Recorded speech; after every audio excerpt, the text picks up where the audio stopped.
Kozhikode daily vlog date. ഇന്ന് കുറച്ച് നല്ലോണം ഉറങ്ങിനി. ഏകദേശം 10 മണിയാകുമ്പോൾ എണീച്ച് ബ്രഷ് വെച്ച് അവർ മുട്ട പുഴുങ്ങി വെച്ചിരുന്നു. അപ്പം നമ്മൾ ജിമ്മിന് പോകാൻ തുടങ്ങി. 2-3 മുട്ടയെല്ലാം കഴിച്ചു. അതിനോട് ഇവിടെ ക്യാനിൽ വെള്ളം ഉണ്ടായിട്ടില്ല. അങ്ങനെ വെള്ളം വാങ്ങി. ഏകദേശം ക്ലാസ് പോകാൻ ടൈം ആയിരുന്നു. ഡ്രസ്സെല്ലാം അയൺ ചെയ്ത് കുളിച്ച് മാറ്റി റെഡി ആയിട്ട് അങ്ങനെ ക്ലാസ്സിലേക്ക് പോകാൻ ഇറങ്ങി. അപ്പോൾ നേരെ ഫുഡ് കഴിക്കാനാണ് പോയത്. അങ്ങനെ ഫുഡെല്ലാം കഴിച്ച് ജിമ്മിൽ ക്ലോത്ത് വാങ്ങാണ്ടായിരുന്നു. അപ്പോൾ അവിടെ ഒരു മാളുണ്ട്. അങ്ങനെ നെക്സ്റ്റ് ഒക്കെ അങ്ങനെ ഒരു ക്ലോത്ത് എല്ലാം നോക്കിയിട്ട് അതിൽ വാങ്ങി. ക്ലാസ്സിൽ പോയി കുറച്ച് ലേറ്റ് ആയപ്പോൾ അങ്ങനെ പെട്ടെന്ന് തന്നെ ക്ലാസ്സിൽ കിട്ടും. അപ്പോൾ ഇന്ന് സാധാ ചെയ്യുന്ന പോലെ തന്നെ എപ്പോൾ ഉണ്ടാകുന്ന ഒരു പ്രോബ്ലം ആണ്. അങ്ങനെ പ്രോബ്ലം ചെയ്തതിന് ഒരു വൈകുന്നേരം 4:30 ക്ലാസ് ഇറങ്ങി. അവരെല്ലാം കൂട്ടി അങ്ങനെ ബസ്സും കയറി നേരെ റൂമിലേക്ക് വിട്ടു.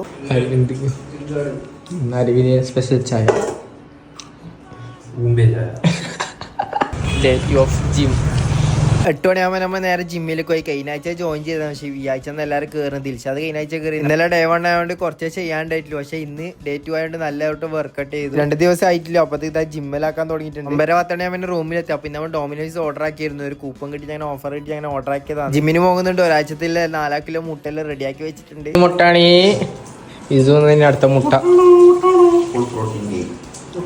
പ്രോട്ടീൻ ഓർഡർ ചെയ്യുന്നുണ്ട് ഗൈസ്. ആരെങ്കിലും സ്പോൺസർ ചെയ്യാൻ താല്പര്യം ഉണ്ടെങ്കിൽ കോൺടാക്ട് ചെയ്യുക.